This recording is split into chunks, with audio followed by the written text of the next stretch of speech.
setting balik. Yang penting dengar suara lah kan. Okay, cikgu kasih dulu, share bahan dulu ya, sekejap. Kita share dulu.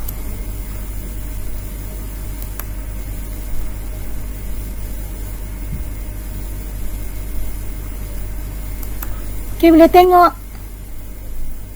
Boleh. Okay, boleh kan? Okay, kita start lah, sementara tunggu yang lain macam tak ramai ni, tak apalah. Nanti kita rekod. Okay, kita rekod nanti ya. Okay, siapa-siapa sudah yang ada ni, Lisa. Okay, kita hari ni pun mungkin sekejap set kita ni, sebab tajuk kita 3.5 ni, keunikan amalan demokrasi BP5 di negara kita. Dia macam sekadar macam rumusan saja bah. Macam sekadar rumusan apa yang sudah kita pelajari daripada bab ini ya. Okay, kita cikgu rekod lah sudah. Rekod sudah kan? Okay, kita mula, kita tengok keunikan tadi tu. Okay, apa uniknya sistem demokrasi di negara kita ya. Okay, keunikan yang pertama ni sistem demokrasi di negara kita ni adalah gabungan unsur tradisional dan moden. Maksudnya di negara kita ni unsur tradisional dengan unsur moden telah digabungkan ya. Jadi maksudnya macam apa yang kita sudah warisi sejak zaman Kesultanan Melayu Melaka masih kita kekalkan hingga ke hari ini. Okey, lepas tu kita campurkan dengan yang moden. Maksudnya sistem pentadbiran barat. Sistem pentadbiran barat yang moden itu kita masukkan di dalam pentadbiran kita. Jadi maksudnya itu keunikannya kerana ada gabungan unsur tradisional dan juga unsur moden. Maksudnya kita tidak buang apa yang kita warisi sejak zaman Kesultanan Melayu Melaka, tapi kita kekalkan. Sebab itu adalah ciri ketamadunan kita, maksudnya ketamadunan Melayu ya. Jadi kita tengok yang pertama, keunikannya tadi tu teradun antara unsur tradisional dengan moden. Teradun tu maksudnya digabungkan lah ya, digabungkan. Okey, jadi maksudnya unsur tradisional ini terletak pada kedudukan raja. Kedudukan raja sebagai warisan sosiopolitik masyarakat Melayu. Maksudnya institusi beraja di negara kita ni kita sudah warisi sejak zaman Kesultanan Melayu Melaka lagi. Dan hinggalah ke hari ini negara kita masih mengamalkan sistem pentadbiran beraja. Cuma kita tukarlah, kalau zaman Kesultanan Melayu Melaka raja berkuasa mutlak. Tapi hari ini kita mengamalkan raja berperlembagaan. Ya, raja berperlembagaan ya, maksudnya raja perlu memerintah mengikut undang-undang yang termaktub di dalam perlembagaan. Maksudnya raja-raja atau sultan tidak bolehlah berbuat sesuka hati. Maksudnya kena ikut apa yang diperuntukkan, apa yang sudah ditetapkan di dalam perlembagaan negara kita. Okey. Kemudian kita tengok yang ketiga, keunikan yang ketiga, unsur moden. Apa pula unsur moden di dalam pentadbiran negara kita ya? Jadi unsur modennya di sini adalah demokrasi berparlimen. Ya, berparlimen. Maksudnya demokrasi berparlimen itu diperkenalkan di barat. Ya, maksudnya di barat yang telah memperkenalkan, maksudnya mereka mengamalkan sistem pilihan raya. Demokrasi itu diperkenalkan di barat ya. Semasa kita sudah belajar masa tingkat 4, revolusi Amerika, revolusi England kan, dorang sudah ada parlimen ya. Revolusi England tu disebabkan, kenapa revolusi di England berlaku? Disebabkan rajanya membelakangkan parlimen ya. Rajanya pada masa itu Raja James membelakangkan parlimen. Jadi maksudnya mereka sudah ada parlimen. Jadi itu yang kita ambil daripada barat dan kita katakan sebagai unsur moden ya. Jadi maksudnya unsur moden pula ialah demokrasi berparlimen berdasarkan model Westminster daripada England. Maksudnya sini mengadakan pilihan raya lah. Maksudnya siapa yang memilih pemimpin, siapa yang memilih pemimpin daripada rakyat. Ya, jadi maksudnya ya. Okey, jadi sekarang ni kombinasi raja berperlembagaan dan demokrasi berparlimen merupakan kaedah terbaik untuk mengimbangi amalan demokrasi dalam persekitaran sosiopolitik di negara kita yang mempunyai kepelbagaian bangsa, agama dan budaya. Jadi secara kesimpulan di sini apa yang cikgu mau terangkan di sini secara kesimpulannya, maksudnya kenapa sistem pentadbiran di negara kita ni dianggap unik. Kenapa unik? Yang pertamanya kerana sistem pentadbiran di negara kita ni adalah adunan ataupun gabungan di antara unsur tradisional dan unsur moden. Jadi sekarang kita mau tahu apa dia unsur tradisional.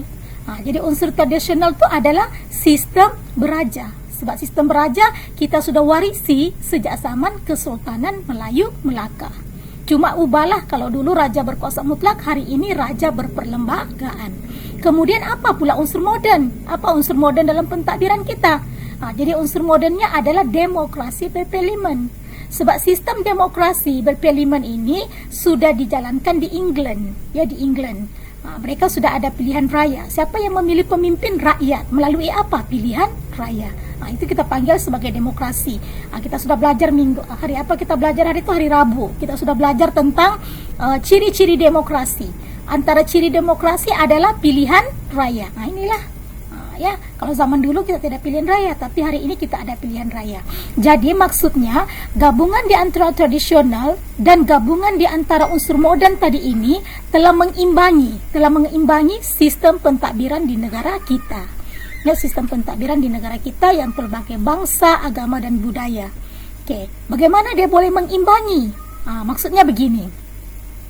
Raja sebagai ketua negara kita, ataupun yang di Pertuan Agong sebagai ketua negara kita. Jadi semua rakyat tidak kiralah Cina kah, Melayu kah, India kah, Islam kah, Kristian kah, semua wajib taat kepada raja di negara kita. Itu termasuk dalam rukun negara, kan, rukun negara kita yang kedua.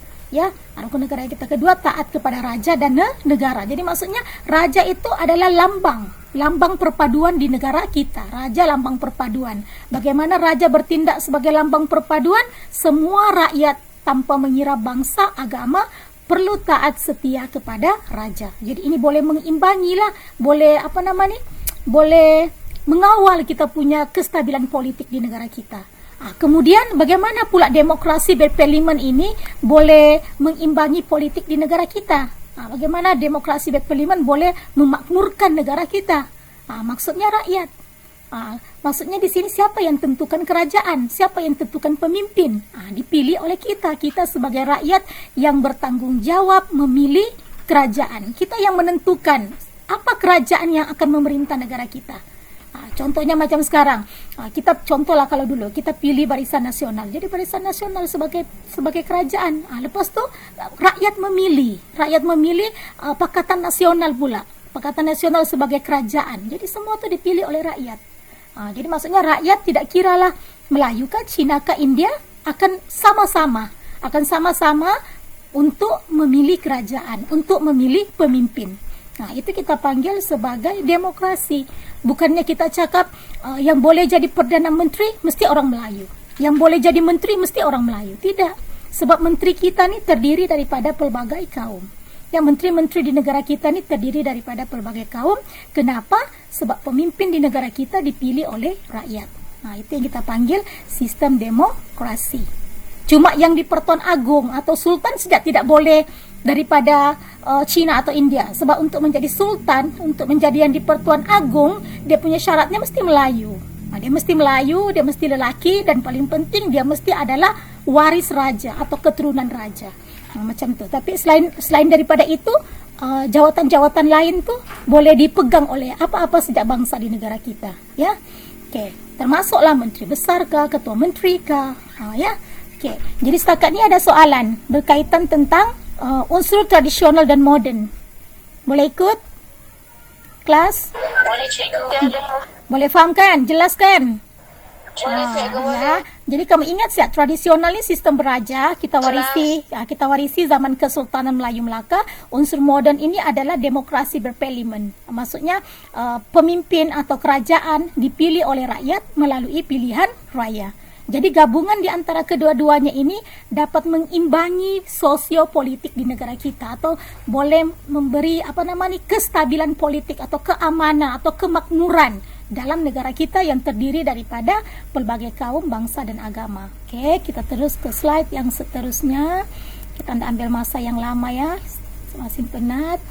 Apa lagi nih? Sini kan tadi sudah. Kemudian kita tengok mekanisme semak dan imbang dalam pentadbiran. Apa yang dipanggil sebagai mekanisme semak dan imbang? Semak dan imbang di dalam pentadbiran. Dengan adanya semak dan imbang, Maka di negara kita semak dan imbang ni maksudnya untuk mengelakkan berlakunya macam ketidakpuasan hati atau berlakunya pemusatan kuasa oleh satu pihak di negara kita. Kita tidak mau ada macam orang yang paling berkuasa di negara kita atau berlaku penyalahgunaan kuasa di negara kita. Itu kita tidak mau. Sebab itu maka adanya elemen atau adanya mekanisme semak dan imbang di dalam pentadbiran. Kita tengok apa mekanisme semak dan imbang. Yang pertama, sistem raja berperlembagaan dan demokrasi berparlimen mewujudkan mekanisme semak dan imbang dalam pemerintahan negara kita. Inilah. Jadi kita tengok bagaimana raja berperlembagaan berperanan sebagai badan sebagai badan penyemak dan penyimbang. Jadi pemerintahan beraja berperanan bagi mengimbangi pemerintahan demokrasi kerana raja berkecuali dalam hal politik, ekonomi dan negara. Jadi maksudnya di sini raja ini dia akan mengimbangilah mana-mana. Cikgu balik kepada sini ya, kita punya yang kita sudah belajar minggu lepas sini. Kamu tengok sekarang kan pengasingan kuasa di dalam pemerintahan. Jadi kalau kamu tengok di atas yang di Pertuan Agong, sistem beraja tadi itu yang di Pertuan Agong berada paling atas, dia akan mengetuai negara. Maksudnya yang di Pertuan Agong mengetuai negara atau mengetuai pentadbiran. Jadi di bawah yang di Pertuan Agong ni adanya badan perundangan, adanya badan eksekutif dan ada badan kehakiman. Jadi maksudnya di sini ketiga-tiga badan ini tidak boleh berbuat sesuka hati. Tidak boleh berbuat sesuka hati kerana apa? Yang di Pertuan Agong bertindak sebagai pelindung atau akan mengimbangi. Akan mengimbangi. Contohnya di sini kita ambil badan eksekutif, Perdana Menteri. Jadi Perdana Menteri, walaupun Perdana Menteri itu adalah ketua kerajaan yang melaksanakan pentadbiran di negara kita, tetapi Perdana Menteri pun ada dia punya had-had kuasa. Sekiranya Perdana Menteri menyalahgunakan kuasa, yang di Pertuan Agong berhak untuk melucutkan jawatan Perdana Menteri. Jadi maksudnya berlaku pengimbangan di situ. Jadi maksudnya Perdana Menteri tidak boleh berbuat sesuka hati. Begitu juga dengan Ketua Hakim Negara.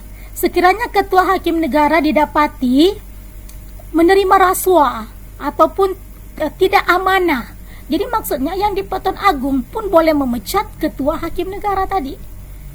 Ketua Hakim Negara. Begitu juga dengan badan perundangan, parlimen. Dalam badan perundangan ni ada parlimen, ada Dewan Rakyat. Dewan Rakyat akan menggubal undang-undang. Dia akan buat undang-undang untuk negara kita. Tetapi sekiranya undang-undang itu bertentangan ataupun undang-undang yang dibuat itu mengancam keselamatan ataupun mengancam keistimewaan. Contohnya mengancam keistimewaan orang Melayu.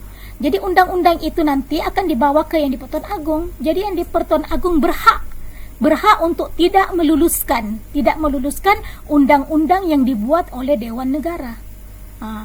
Jadi itu yang kita panggil sebagai institusi beraja atau raja berperlembagaan bertindak sebagai pengimbang yang mengimbangi sistem pentadbiran di negara kita untuk mengelakkan berlakunya penyalahgunaan kuasa ataupun terdapat sesuatu pihak yang lebih berkuasa di negara kita, macam sistem diktator, tidak boleh.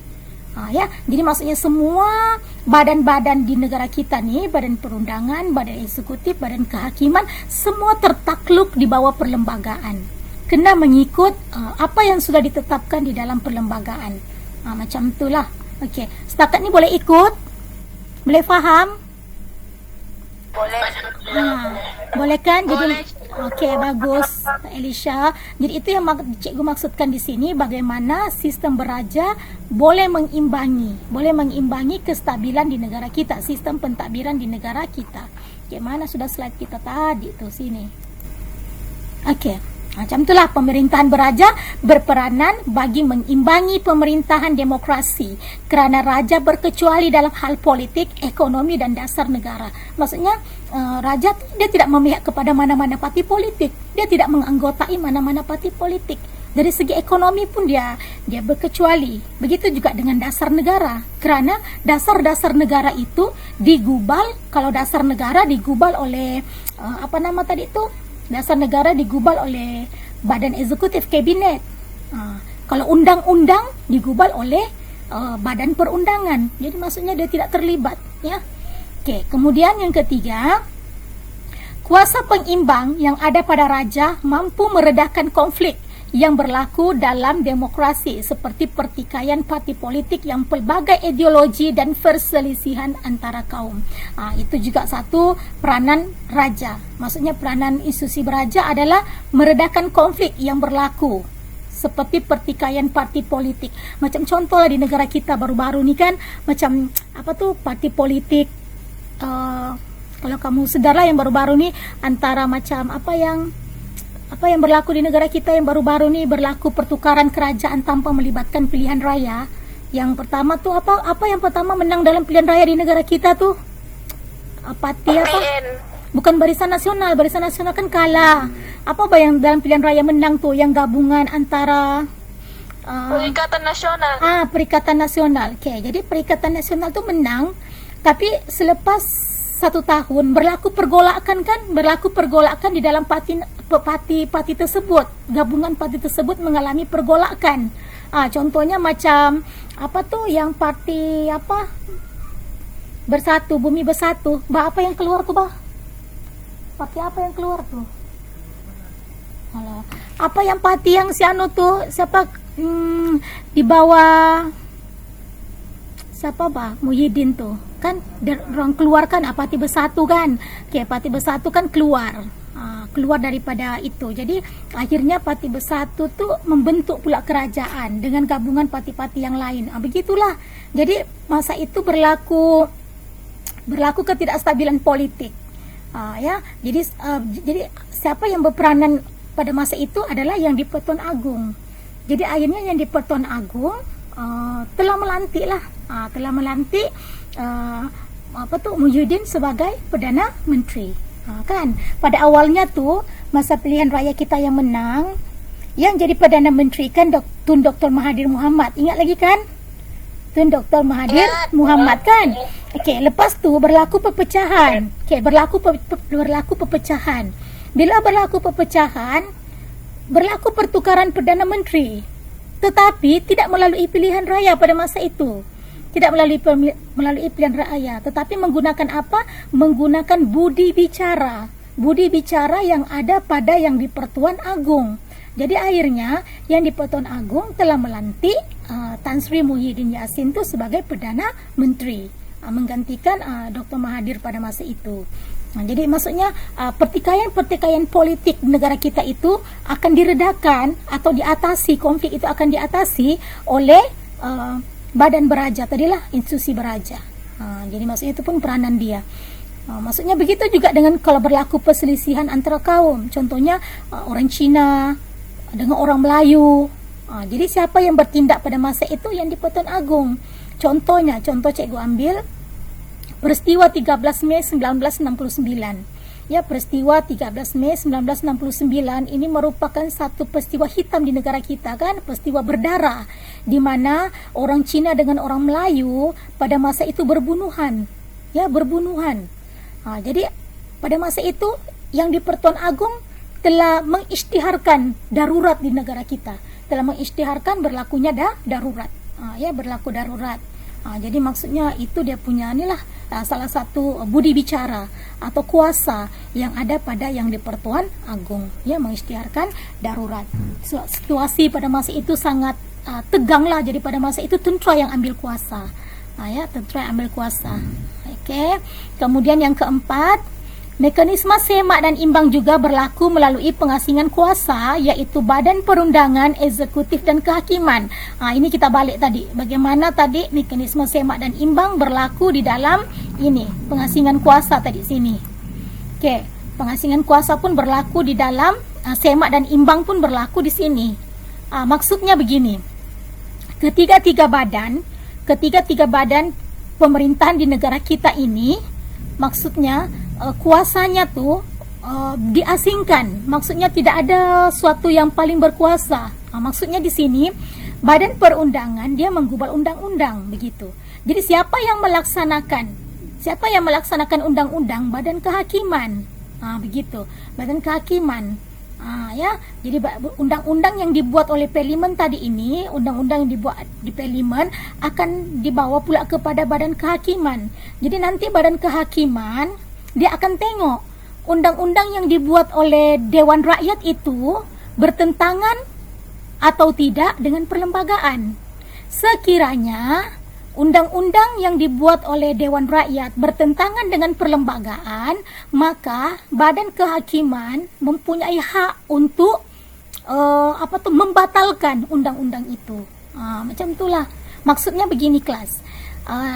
Undang-undang tadi itu dibuat oleh Dewan Rakyat. Okay. Daripada Dewan Rakyat, dia akan dibawa ke Dewan Negara untuk dibahaskan atau untuk dimurnikan. Bila sudah bawa Dewan Negara, undang-undang itu akan dibawa ke sini badan kehakiman nih. Jadi badan kehakiman ini nanti akan tengok adakah undang-undang yang dorang buat itu bertentangan atau tidak dengan perlembagaan. Kalau macam bertentangan, undang-undang itu tidak sah, dengan sendirinya terbatal, Okey, kemudian kalau undang-undang itu tidak bertentangan, maka undang-undang itu tadi akan dibawa kepada yang di Pertuan Agong untuk diluluskan atau untuk diperkenankan atau dicap mohor tadi itu. Begitulah, maksudnya disemak dan imbang. Yang buat undang-undang Dewan Rakyat, Badan Perundangan. Siapa yang semak? Badan Kehakiman akan semak. Macam begitu. Jadi itulah yang kita panggil sebagai mekanisme semak dan imbang, supaya macam semuanya seimbang. Contohnya lah kan, dalam perlembagaan negara kita, contohnya bahasa Melayu, kita ambil contoh senang lah, bahasa Melayu menjadi bahasa rasmi, ya, bahasa rasmi. Tiba-tiba Dewan Rakyat buat undang-undang, dia kata majlis-majlis rasmi negara, ke apakah perlu menggunakan bahasa Inggris. Contoh dia cakaplah bahasa ni perlu menggunakan bahasa Inggris. Jadi dia bawa pergi sini. Okey. Bila dia bawa ke sini, Dewan Negara tengok, ini bertentangan dengan perlembagaan. Sebab dalam perlembagaan, bahasa rasmi negara kita adalah bahasa Melayu. Jadi secara automatik, undang-undang yang dibuat tadi itu akan terbatal. Jadi maksudnya, badan kehakiman di sini bertindak sebagai mekanisme semak. Kemudian dia akan mengimbangi. Mengimbangi itu maksudnya, dia akan mengawal atau menjaga kedudukan atau keistimewaan bahasa Melayu yang terdapat dalam perlembagaan. Sebab kamu kena faham, kita sudah belajar apa fungsi badan kehakiman. Salah satu fungsi badan kehakiman adalah mempertahankan perlembagaan. Badan kehakiman salah satu fungsinya mempertahankan perlembagaan selain mentafsir undang-undang dan menjatuhkan hukuman ataupun membicarakan kesalahan-kesalahan jenayah. Macam itulah ya. Begitu juga dengan badan eksekutif tadi, Perdana Menteri. Perdana Menteri tadi mengetuai kerajaan. Jadi Perdana Menteri itu tadi akan dikawal lah. Maksudnya tidak boleh berbuat sesuka hati. Dia kena ikut undang-undang yang telah ditetapkan, kena ikut undang-undang yang ada dalam perlembagaan di bawah badan kehakiman. Jadi maksudnya ketiga-tiga badan ini, badan kehakiman, eksekutif, perundangan, tidak boleh berbuat sesuka hati. Sebab mereka perlu mengikut apa yang ada di dalam perlembagaan. Dan fungsi mereka ni, maksudnya setiap satu itu mempunyai fungsi masing-masing. Maksudnya badan perundangan tidak boleh masuk campur dalam badan eksekutif. Badan eksekutif pun tidak boleh masuk campur dalam bidang kehakiman. Tidak boleh. Contohnya Perdana Menteri. Perdana Menteri contohnya dia mahu kawal Ketua Hakim Negara. Tidak boleh. Perdana Menteri tidak boleh mengarahkan Ketua Hakim Negara untuk mengampunkan kesalahan jenayah. Contoh cikgu ambil contoh.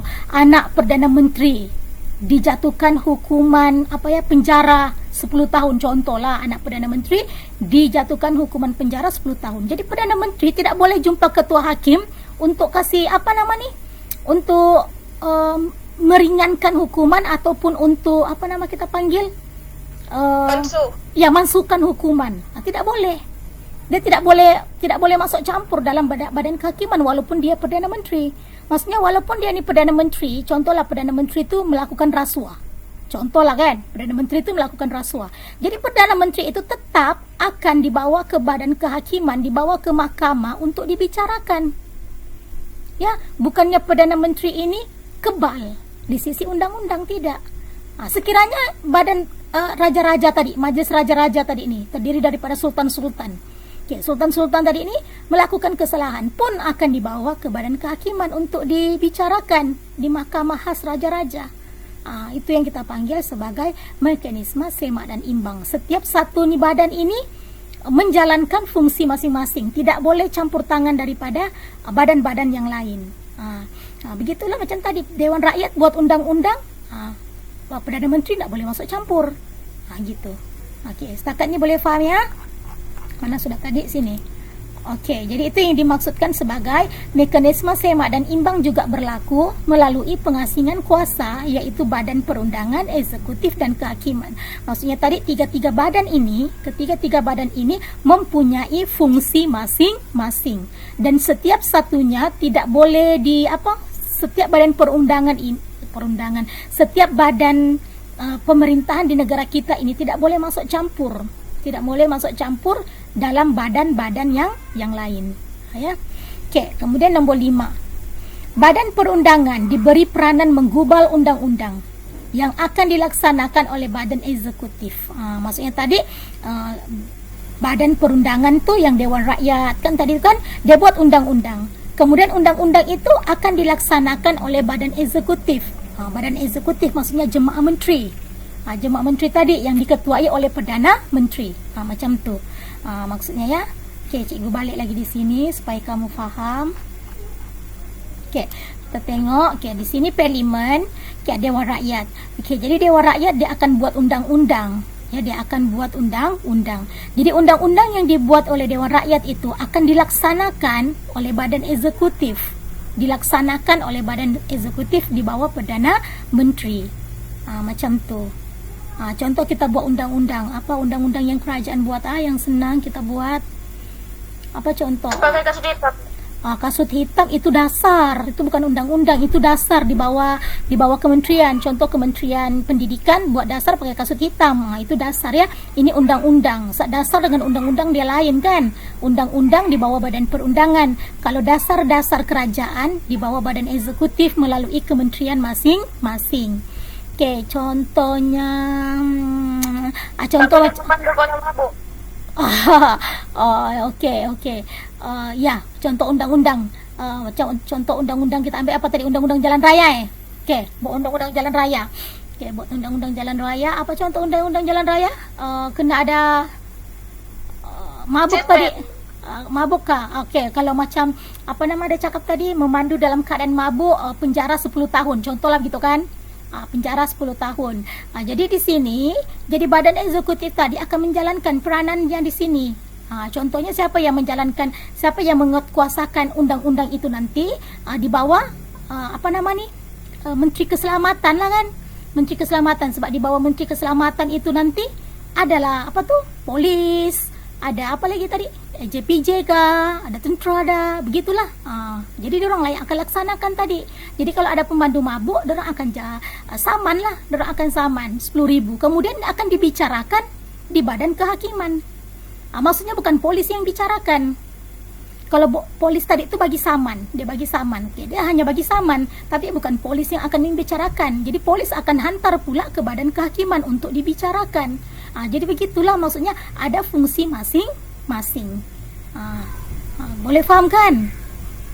Maksudnya di sini buat undang-undang, Dewan Rakyat buat undang-undang atau Dewan Perundangan ni buat undang-undang, kemudian dilaksanakan oleh badan eksekutif. Okay, kemudian nanti badan eksekutif tu kalau macam contohnya tadi yang jenayah-jenayah ke apa akan dibicarakan di badan kehakiman. Okay, badan kehakiman.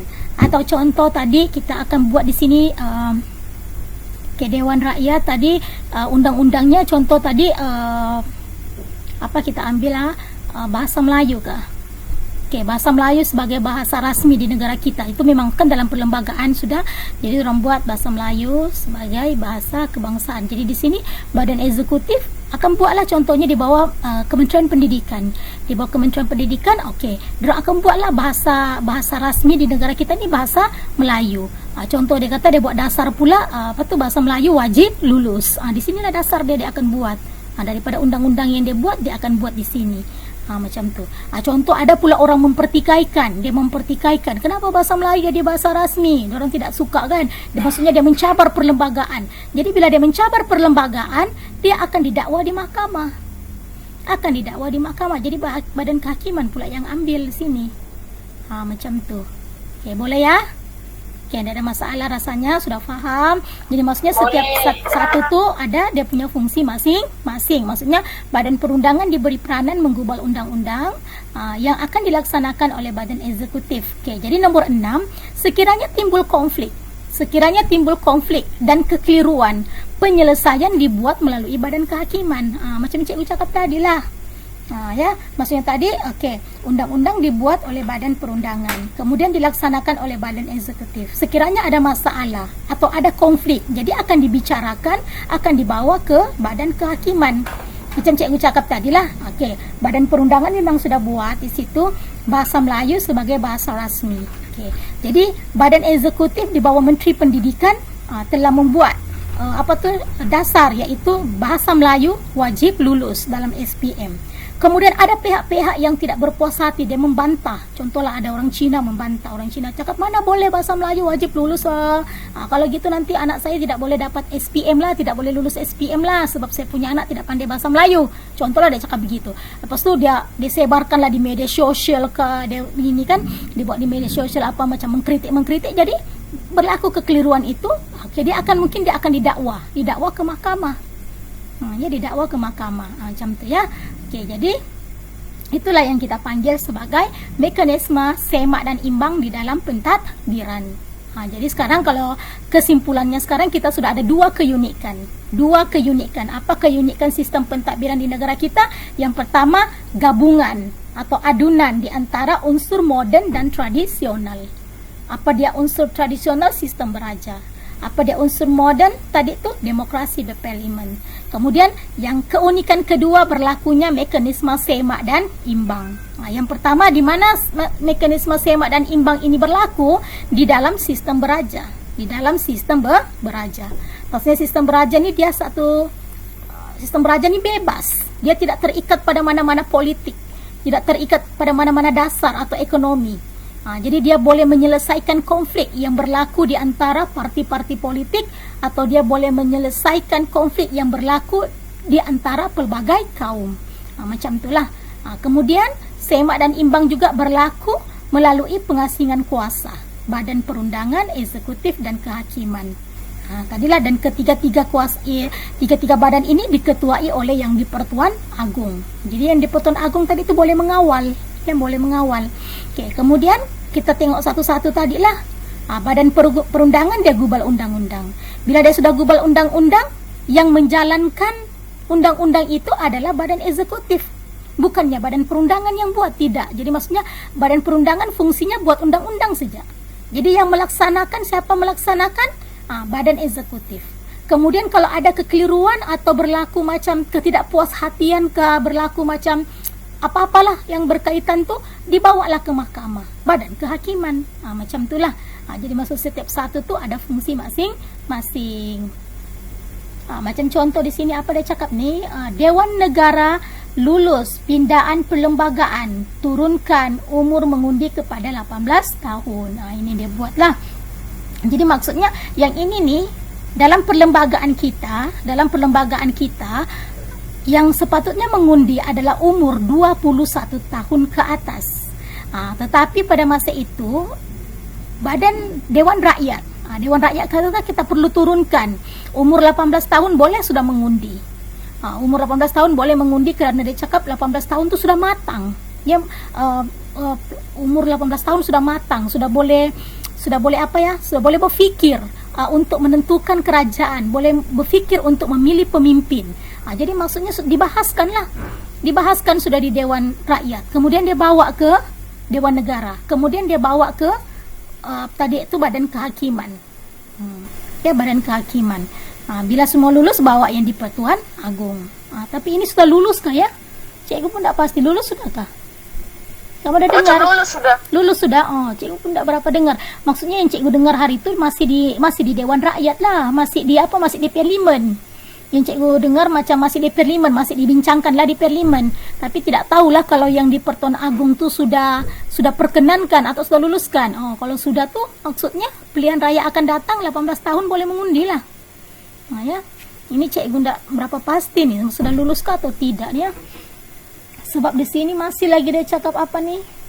Rang undang-undang perlembagaan diluluskan di Dewan Rakyat. Nah, diluluskan di Dewan Rakyat.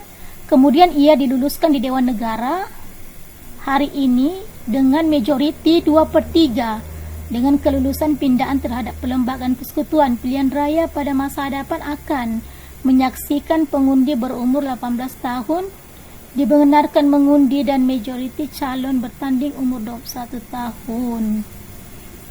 Ini adalah secara otomatik. Oh, tapi di sini dia cakap sudah diluluskan di Dewan Rakyat dan Dewan Negara. Tak ada pula dia cakap diluluskan oleh di Pertuan Agong kan? Belum lagi kali kita akan berkenan. Iya kan, Mungkin macam masih bincang-bincang kot. kali lah ya, sebab dia cakap di sini Dewan Rakyat, kemudian diluluskan di Dewan Negara hari ini.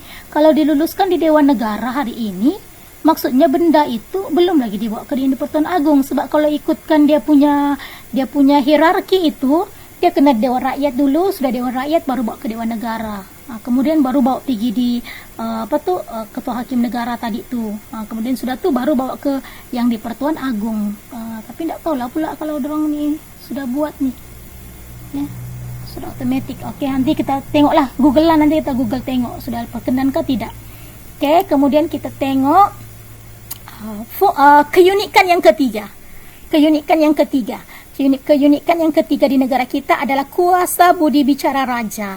Maksudnya di sini yang di Pertuan Agong di bawah Majlis Raja-Raja mempunyai budi bicaranya, bicara. Maksudnya budi bicara ni dia boleh melakukan ada kuasa dalam bidang-bidang tertentu. Ya, dia ada kuasa dalam bidang tertentu. Macam tadi macam sebelum ini kita belajar apa kuasa budi bicara yang di Pertuan Agong. Contohnya tadi mengisytiharkan darurat kan. Dia boleh gunakan budi bicaranya, ataupun dia kata sekarang ni keadaan politik di negara kita tidak stabil. Jadi dia boleh membubarkan parlimen. Macam tu tadi kan kuasa semak dan imbangnya tu, dia boleh membubarkan parlimen. Ataupun budi bicaranya lain, dia boleh tadi mengampunkan kesalahan-kesalahan kepada pesalah-pesalah tadi tu. Ya, jadi itu keunikan lah kuasa budi bicara. Kita tengoklah satu-satu ya. Okey. Secara umumnya, kuasa budi bicara raja ialah kuasa yang boleh dilaksanakan oleh baginda tanpa mendengar atau menurut nasihat ketua kerajaan dalam perkara tertentu. Sebab sebenarnya begini, yang di Pertuan Agong kena macam menerima nasihat. Bila yang di Pertuan Agong, bila dia melaksanakan sesuatu, dia kena mendengar nasihat daripada Perdana Menteri. Dia kena dengar apa nasihat Perdana Menteri. Tapi dalam perkara-perkara tertentu, dia tidak perlu mendengar nasihat daripada Perdana Menteri. Macam tadilah, kalau dia cakap politik tidak stabil negara kita, dia boleh bubarkan parlimen. Dia boleh mengisytiharkan darurat, macam tu. Itu kuasa budi bicaranya. Maksudnya mengatasi Perdana Menteri. Ketua kerajaan ni maksudnya Perdana Menteri lah ya. Jadi maksudnya dia mempunyai kuasa budi bicara, ya, tanpa mendengar nasihat daripada Perdana Menteri. Okey, yang kedua, Perlembagaan Persekutuan memperuntukkan kuasa budi bicara kepada yang di Pertuan Agong dalam soal perlantikan Ketua Kerajaan Persekutuan, iaitu Perdana Menteri. Macam cikgu cakap tadilah, yang di Perdana Menteri berhak untuk melantik Perdana Menteri atau melucutkan jawatan Perdana Menteri. Macam yang cikgu cakap tadi tu. Sebelum ini yang menjadi Perdana Menteri Tun Dr. Mahathir Mohamad kan. Tetapi Perdana Menteri telah melantik Tan Sri Muhyiddin Yassin menjadi Perdana Menteri tanpa berlakunya pilihan raya pada masa itu. Kita tidak buat pilihan raya, tetapi berlaku pertukaran jawatan Perdana Menteri. Sebab kenapa? Yang di Pertuan Agong ada kuasa di situ. Ya, ada kuasa budi bicaranya. Semak dan imbang lah ni. Yang ketiga, Raja dan yang di Pertuan Negeri mempunyai kuasa budi bicara melantik ketua kerajaan negeri, iaitu Menteri Besar dan Ketua Menteri. Ini di peringkat persekutuan. peringkat persekutuan diketuai oleh Yang di-Pertuan Agong melantik Perdana Menteri. Kalau di peringkat negeri, raja atau sultan di negeri masing-masing yang akan melantik menteri besar, ataupun yang di pertuan negeri akan melantik ketua negeri. Macam tu. Macam yang kita punya isu lah tahun lepas kah ya? Ya, tahun lepas ke tahun ini? Kamu ingatkah tu yang apa tu yang di Sabah? Di Sabah kita cakap, di Sabah ada 2 ketua menterinya. Kan mula-mula sekali dia apa tu? Yang di Pertuan Negeri kita Tun Johar, pada masa itu dia telah melantik sebelah siang kan tu ya, dia melantik siapa tu nama? Melantik siapa yang dulu mula-mula Musa Aman kan? Lantik Musa Aman. Kemudian dalam masa yang sama sebelah malam tu kah? Ada yang melantik pula lagi siapa tu? Siapa? Syafiq Abdal. Syafiq Abdal. Macam tu. Jadi dalam masa yang sama ada 2 ketua menteri pada masa itu. Masalah kan? Itulah yang berlaku. Jadi ya, itulah yang berlaku. Kata-kata ada diugut lah apalah. Jadi macam itulah. Ya, maksudnya di situ kalau di peringkat yang tiada raja tu yang di Pertuan Negeri lah. Yang di Pertuan Negeri yang akan berhak untuk melantik ketua menteri. Kalau yang ada raja, raja lah atau sultan lah yang melantik menteri besar, dan orang berhak lah untuk melucutkan jawatan. Orang boleh melantik dan melucutkan jawatan menteri besar atau ketua menteri. Okey. Kemudian yang keempat, Yang di-Pertuan Agong juga mempunyai budi bicara untuk tidak memperkenankan permintaan pembubaran parlimen. Macam gitu. Contohlah begini tadi, Tun Dr. Mahathir Mohamad. Tun Dr. Mahathir Mohamad jumpa dengan ini. Dia berjumpa dengan Sultan. Dia berjumpa dengan Yang di-Pertuan Agong untuk bubarkan parlimen. Untuk bubarkan parlimen. Dr. Mahathir jumpa untuk bubarkan parlimen. Tetapi pada masa itu kan kita pilihan raya baru 2 tahun. Baru 2 tahun mengadakan pilihan raya. Jadi mengikut Yang di-Pertuan Agong tidak rasional untuk kita bubarkan parlimen. Sebab kita buat pilihan raya baru 2 tahun. Kamu kena ingat, bila kita buat pilihan raya, kos perbelanjaan itu sangat banyak. Kos perbelanjaan sangat banyak ya. Buat kempen, buat apa semuanya tu banyak dia punya kos, berjuta ringgit dikeluarkan. Jadi kalau baru 2 tahun pilihan raya, mau buat pilihan raya lagi, banyak duit yang perlu keluar. Jadi mungkin pada masa itu Yang di-Pertuan Agong dia menggunakanlah budi bicaranya. Parlimen tidak bubar. Jadi bila parlimen tidak bubar, tidak ada pilihan raya. Tetapi pada masa itu dia telah melantik lah. Dia gantikan Dr. Mahathir Mohamad tu digantikan dengan Tan Sri Muhyiddin Yassin. Itulah maksudnya dia ada hak di situ. Kuasa budi bicaranya untuk melantik Perdana Menteri dan boleh melucutkan jawatan Perdana Menteri. Okey. Kemudian begitu jugalah kalau di negeri-negeri. Ini kan peringkat persekutuan. Jadi peringkat negeri pun sama. Raja ataupun Yang di-Pertuan Negeri pula mempunyai kuasa budi bicara tidak memperkenankan pembubaran DUN, Dewan Undangan Negeri.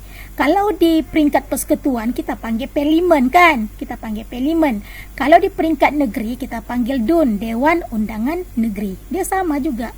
Sama dia punya fungsi. Macam kita lah. Macam kita hari itu kan.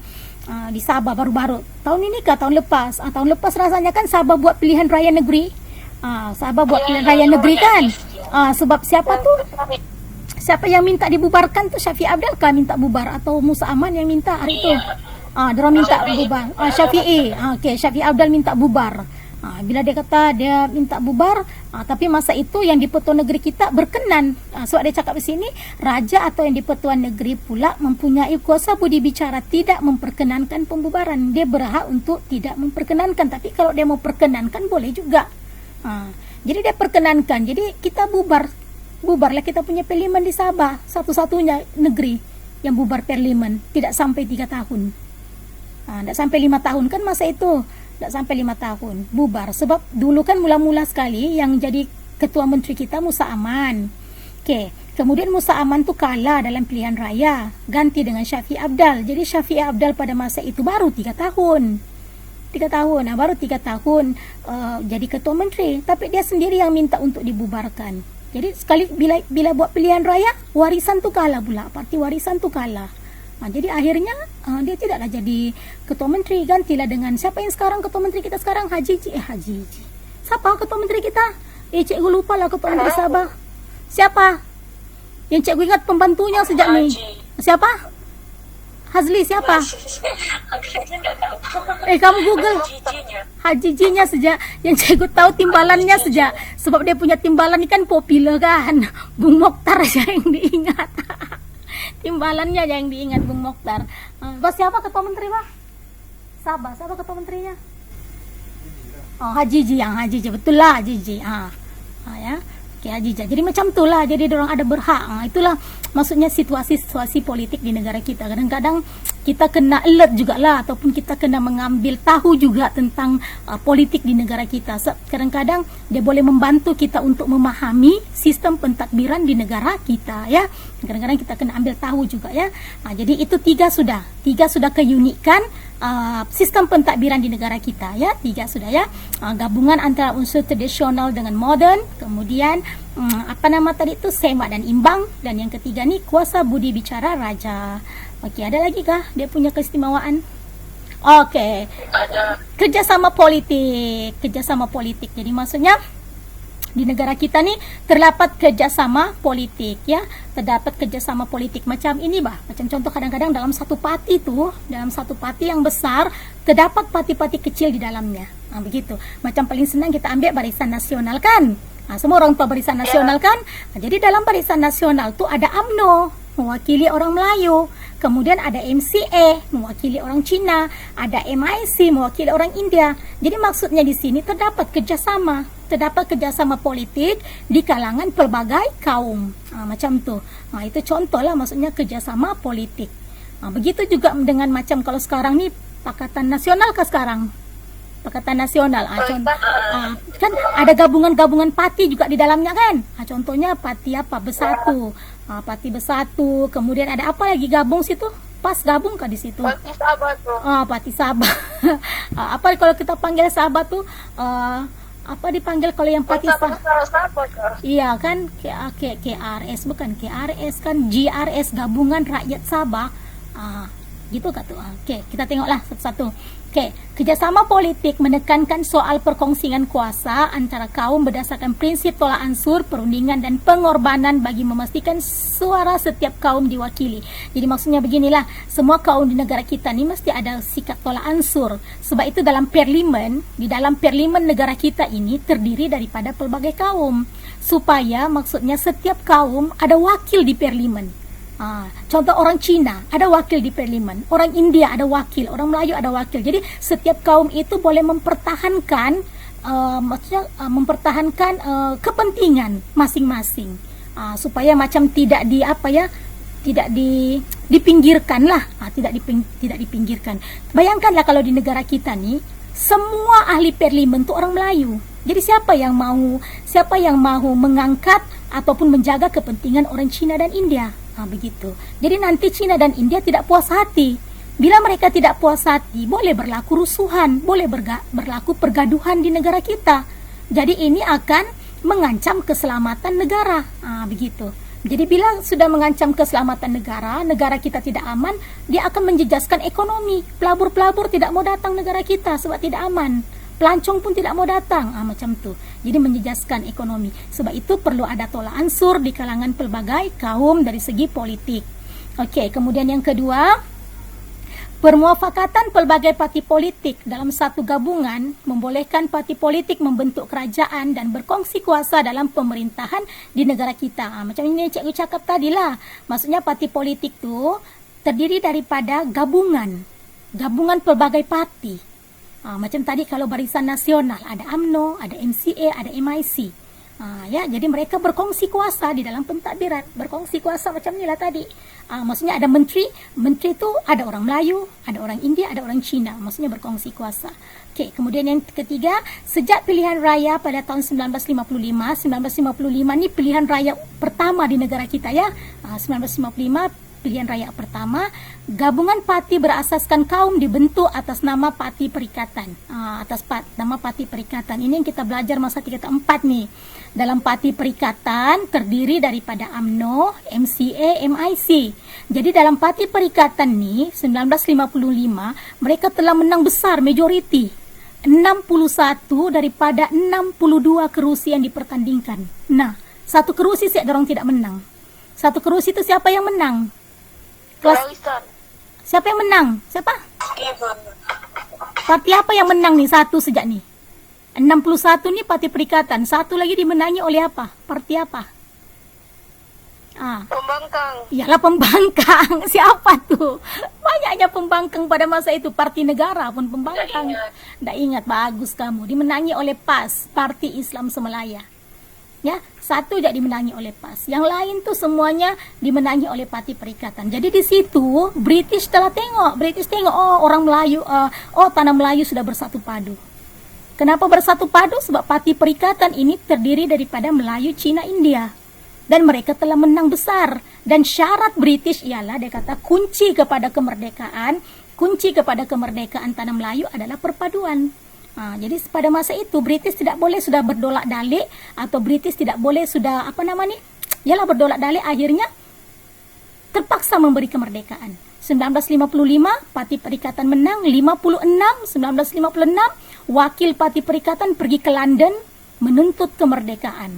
Jadi 56 pergi London, 57 kita merdeka. Macam itulah perjalanannya ya. Oke, kemudian yang nomor 4. Gabungan ini kemudiannya dikenali sebagai Barisan Nasional. Macam kalau dulu dikenali sebagai Parti Perikatan, kemudian ditukar namanya kepada Barisan Nasional. Dan Barisan Nasional ini telah memerintah negara kita, menjadi kerajaan di negara kita sejak kita merdeka 1957 tuh, hinggalah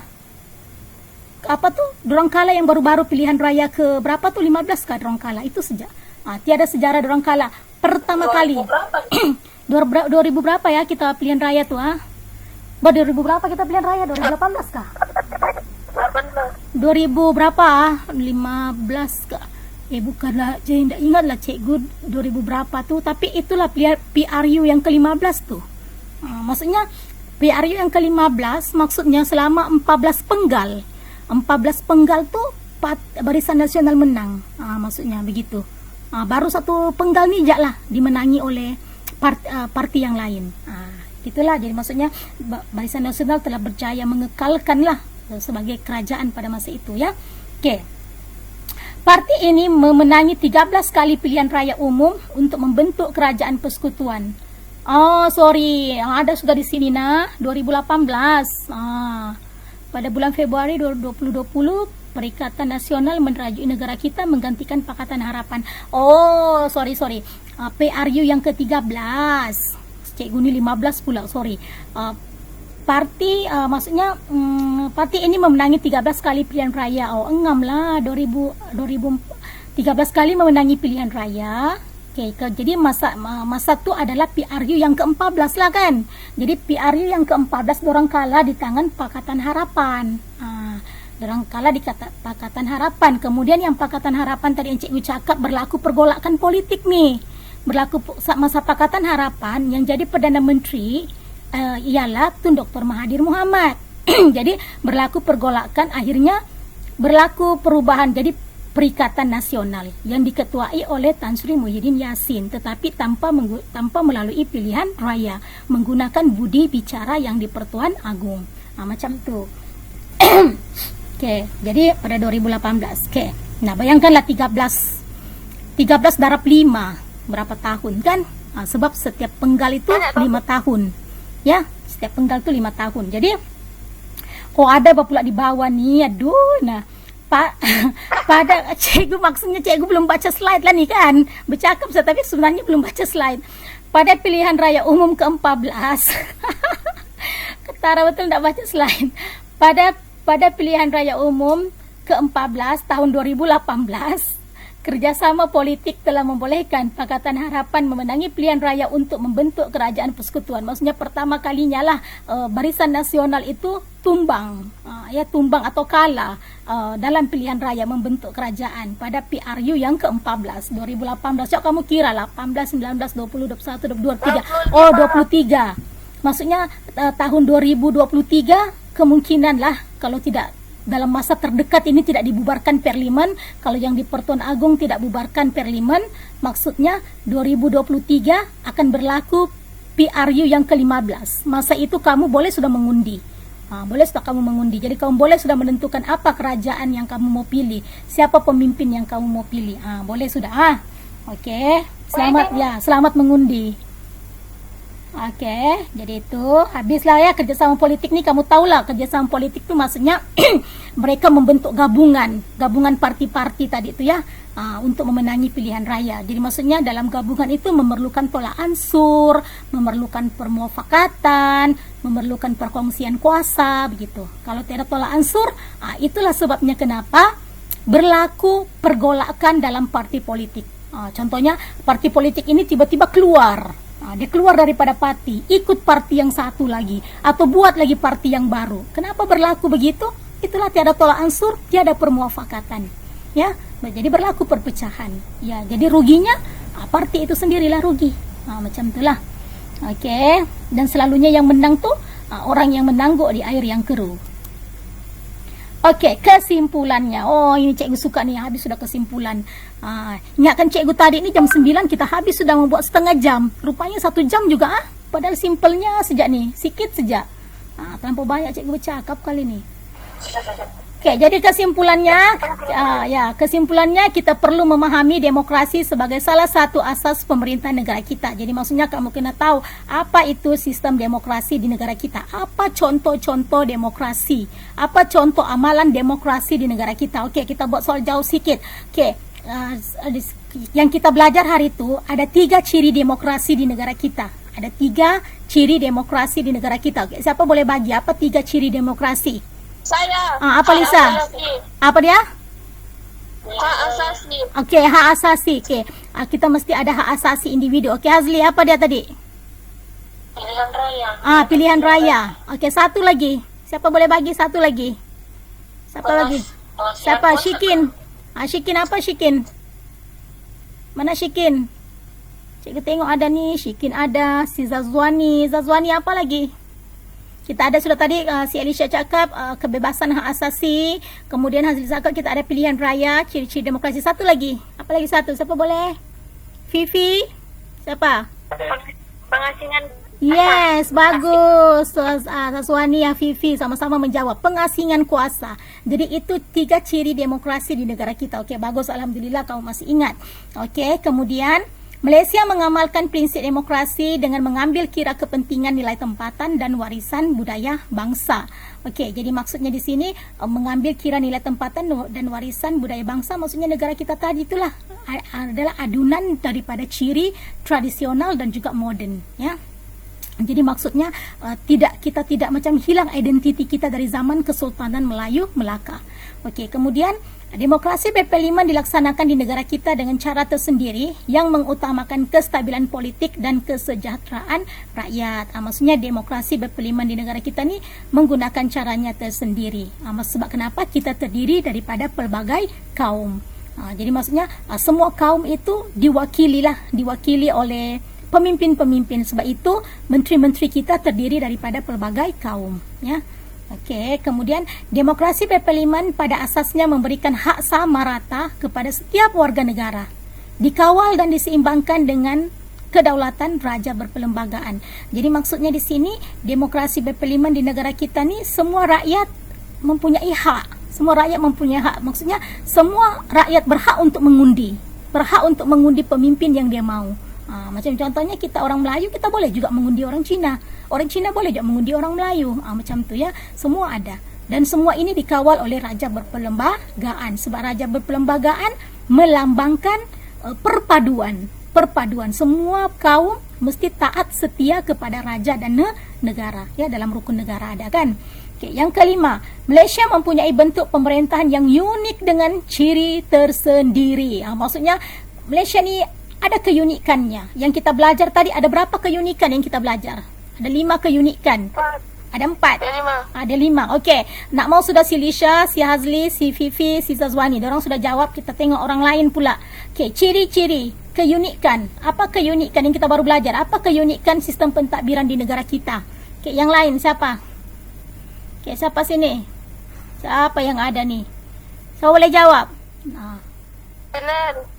Nel. Mana si Nel? Bersuaralah kamu. Ya, bersuaralah kamu supaya kita habis cepat. Adeh. Cepat. Siapa ni? Sasliza ada. Saswani sudah. Si Syikin ada. Siapa lagi nih? Siapa tuh cakap? Apa soalan cikgu tadi?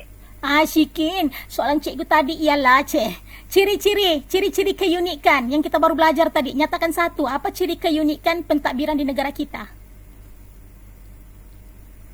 Apa dia, Gen? Yang baru kita belajar tadi, ciri-ciri. Apa dia? Bagi dia punya ni faktanya. Apa dia? Kerjasama politik. Kerjasama politik. Ya, itu yang terbaru kan, kerjasama politik. Okey, apa dah lagi? Okey. Okey, Syikin. Apa lagi Syikin? Okey, siapa? Apa dia? Okey, siapa lagi boleh? Lupa cikgu. Terlupa baru siap kita belajar Mekanisme semi. Ya, bagus Nel. Mekanisme semak dan imbang. Ya, mekanisme semak dan imbang. Okey, ada lagi? Okey, Siano, Roza. Apa lagi Roza? Mana si Roza? Aduh. Cikgu sebut namanya terus left. Bagusnya kok Roza. Sebut nama terus left. Okey, Ica. Tradisional cikgu sama modern dan pirat. Yes, ya, adunan atau gabungan di antara ciri moden dan tradisional. Okey, bagus Vivi. Okey, yang lain ini yang belum bersuara nih kita mau dengar. Alah, siapa lagi? Ica. Apa dia, Ica? Masih Ica. Apa tadi itu cikgu, saya terkeluar. Oh, si Roza terkeluar. Roza, cikgu tanya apa ciri-ciri keunikan. Apa keunikan sistem pentadbiran di negara kita? Kenapa sistem pentadbiran negara kita dikatakan unik? Yang kita baru belajar tadi, apa ciri-cirinya tadi? Si Vivi sudah Yang kuasa budi bicara raja kan cikgu? Ya, betul. Salah satunya ialah raja mempunyai kuasa budi bicara. Kemudian si Vivi sudah cakap tadi, apa tu nama tu? Mekanisme semak dan imbang tadi Nel. Si Vivi cakap tadi kerjasama politik. Ada kerjasama politik. Okey, apa lagi? Empat sejarah kan? 4 sejak. Kan cikgu, dokter dengan cikgu. Oh, 4 sejaga. Oh, 4 sejaga. Jadi habislah. Okey. Okey, kemudian kita tengok yang keenam, kombinasi raja berperlembagaan dan demokrasi berparlimen membentuk pentadbiran yang sistematik dan unggul. Jadi maksudnya ingat, di negara kita ni kita ada raja berperlembagaan dan kita ada demokrasi berparlimen. Raja berperlembagaan ini terdiri daripada yang di-Pertuan Agong, Majlis Raja dan juga sultan-sultan di setiap negeri. Ya, macam itulah. Kemudian demokrasi berparlimen. Demokrasi berparlimen di negara kita. Demokrasi berparlimen, itulah yang kita perundangan dan sebagainya semua. Okey, kemudian sistem raja berperlembagaan dan demokrasi berparlimen berjaya mewujudkan kestabilan yang membawa kemajuan hinggalah ke hari ini. Jadi kesimpulannya, sebagai rakyat Malaysia yang cinta akan negara, kita sewajarnya menyedari kepentingan taat setia kepada pemerintah demi kemakmuran bangsa dan negara. Itulah kesimpulan. Okay, ada sini ada artikel perlucutan lantikan Perdana Menteri Budi Bicara Sri Paduka Baginda yang di-Pertuan Agong. Ini yang kita cerita tadi lah. Kejap. Habis sudah. Okey. Kita tengok aplikasi Kebat. Ni tengok gambar. Ini yang di Pertuan Agong yang pertama nih, yang kamu tengok mukanya selalu ada dalam duit kan? Ya, ada duit kita mesti ada dia punya muka. Inilah sebab dia adalah yang di Pertuan Agong negara kita yang pertama, Tuanku Abdul Rahman. Dia senang saja. Perdana Menteri yang pertama Tunku Abdul Rahman. Lepas tu kita punya yang di Pertuan Agong yang pertama Tuanku Abdul Rahman. Tapi sebenarnya dua-dua keturunan raja lah. Sebab Tengku Abdul Rahman, Perdana Menteri kita pun kerabat di Raja Kedah. Dia kerabat di Raja Kedah. Okey. Yang ini daripada Negeri Sembilan. Tuanku Abdul Rahman dari Negeri Sembilan ya. Kita punya yang di Pertuan Agong yang pertama. Jadi soalan Kebat. Unsur tradisional dalam pentadbiran dapat memupuk persefahaman ke arah perpaduan bahaskan. Jadi maksudnya di sini nih, dia punya soalan, dia lebih kepada bagaimana unsur tradisional tu kan pentadbiran beraja, sistem pentadbiran beraja. Jadi kamu kena tahulah unsur tradisional, kamu kena tahu unsur tradisional ni sistem beraja. Jadi maksudnya soalan ni minta bagaimana sistem beraja boleh mewujudkan perpaduan di negara kita. Macam tu. Jadi yang kamu ambil lah macam cikgu cakap tadi tu.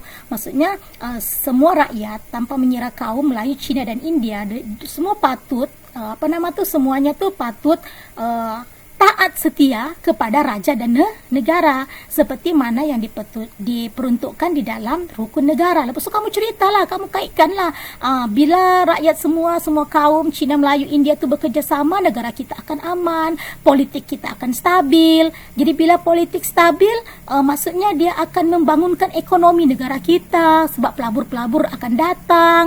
Contohnya pelabur tu akan melabur dalam bidang perindustrian, dalam bidang pertanian. Jadi akhirnya perdagangan. Jadi akhirnya akan membuka peluang pekerjaan kepada penduduk di negara kita.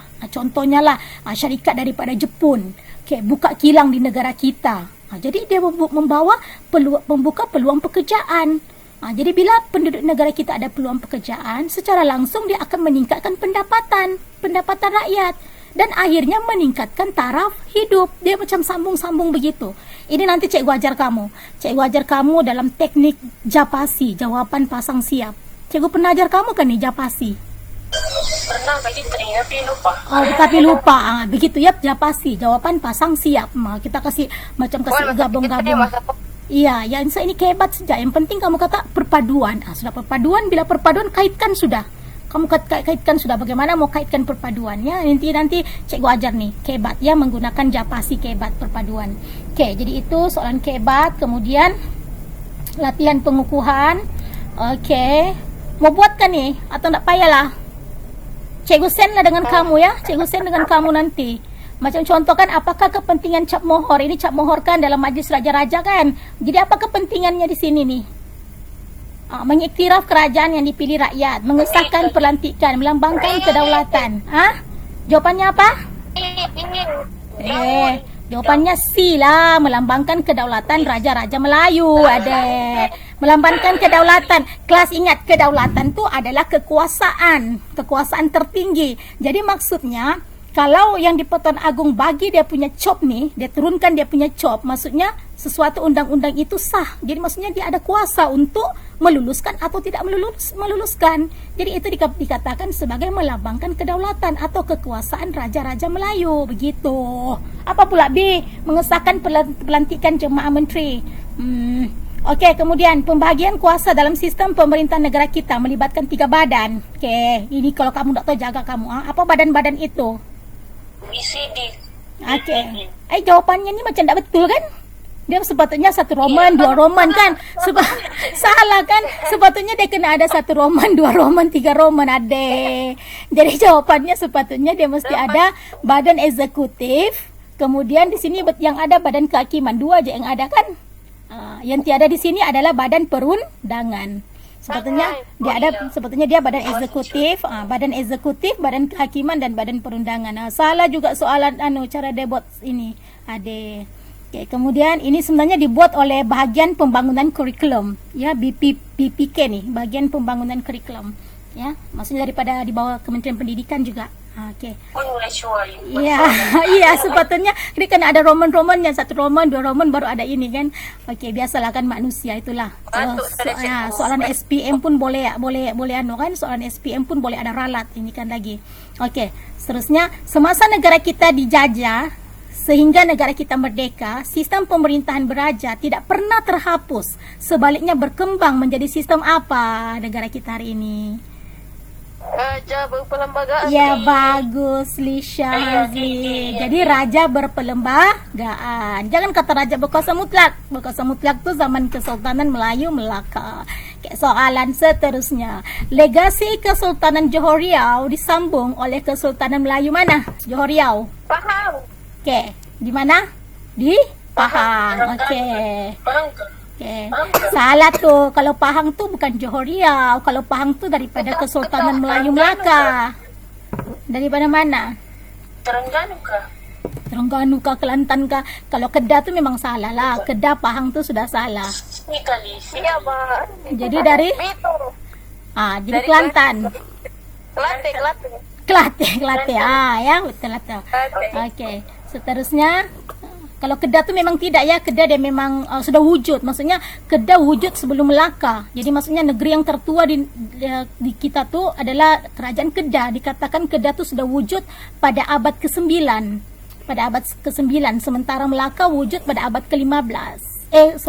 Melaka abad ke-15. Oke, Dek ambil dulu tuh, Dek. Oke, bagaimana pemerintahan Zaman bila tuh Zaman- yang Kedah tua. itulah Merumah Wangsa. Betul, Merumah Wangsa tuh di Kedah Tua lah tuh.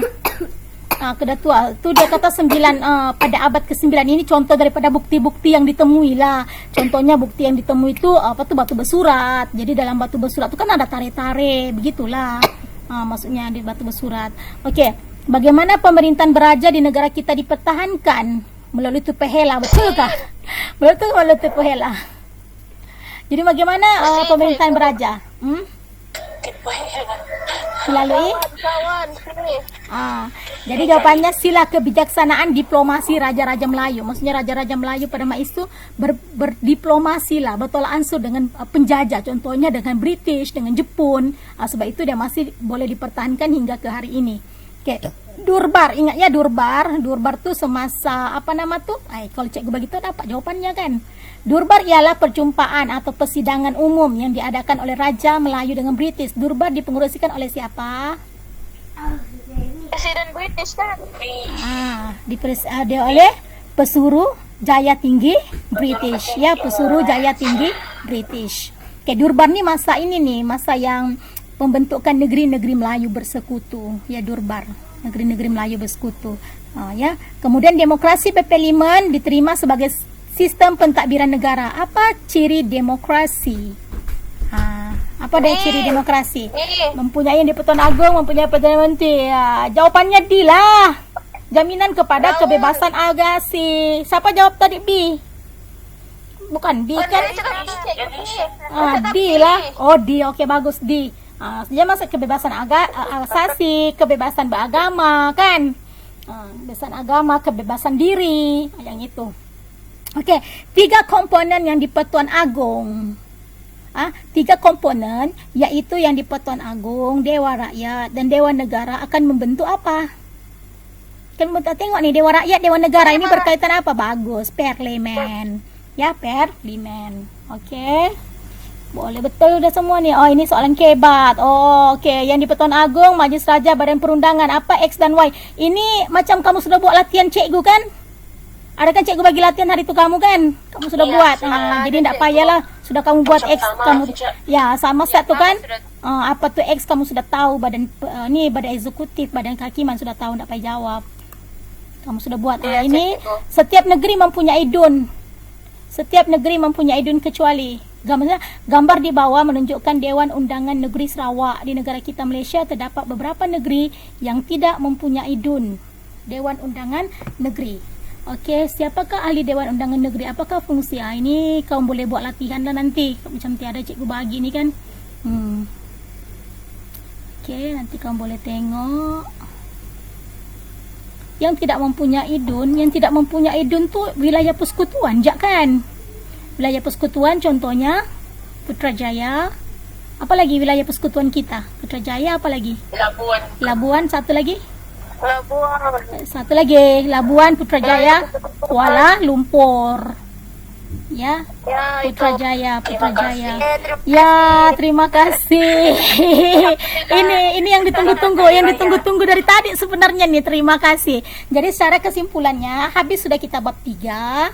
Ya, jadi bab 3 ni kita lebih belajar tentang kita punya sistem pentadbiran di negara kita. Jadi maksudnya selepas cuti raya nanti, lepas cuti raya kita ada PDPR lagi dalam masa 2 minggu kah?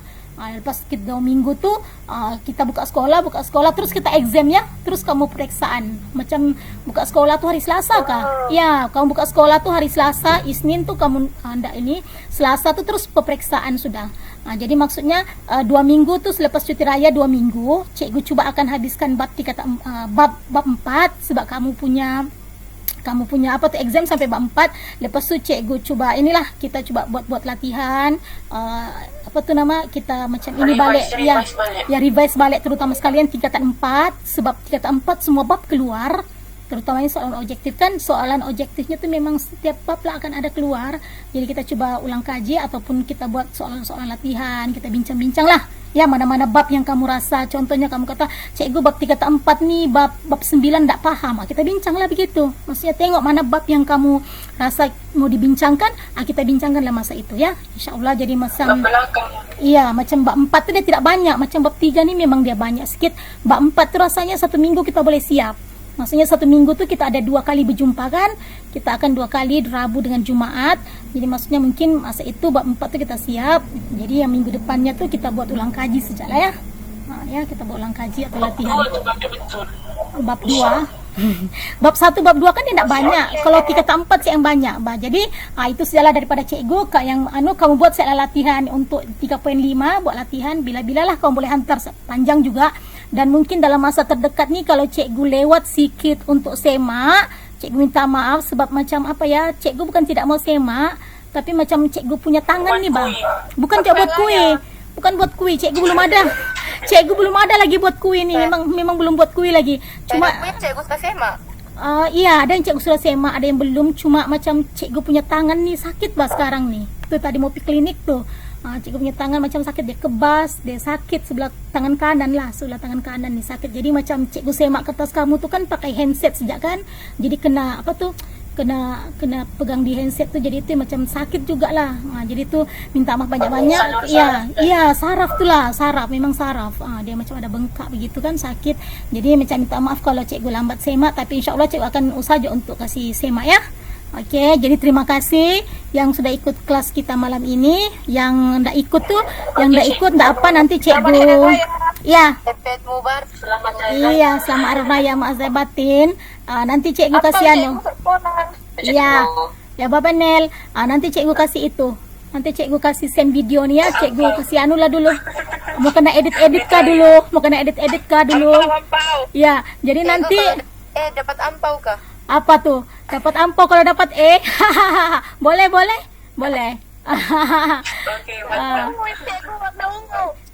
Di dalamnya nanti warna biru kah, warna ampau juga kan? Tak pujilah kamu. Oke ya.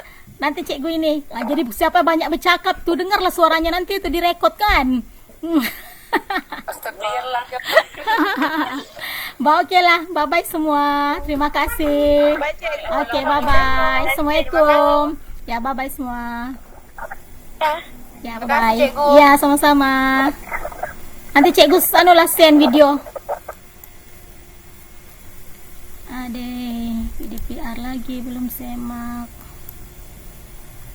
Oke.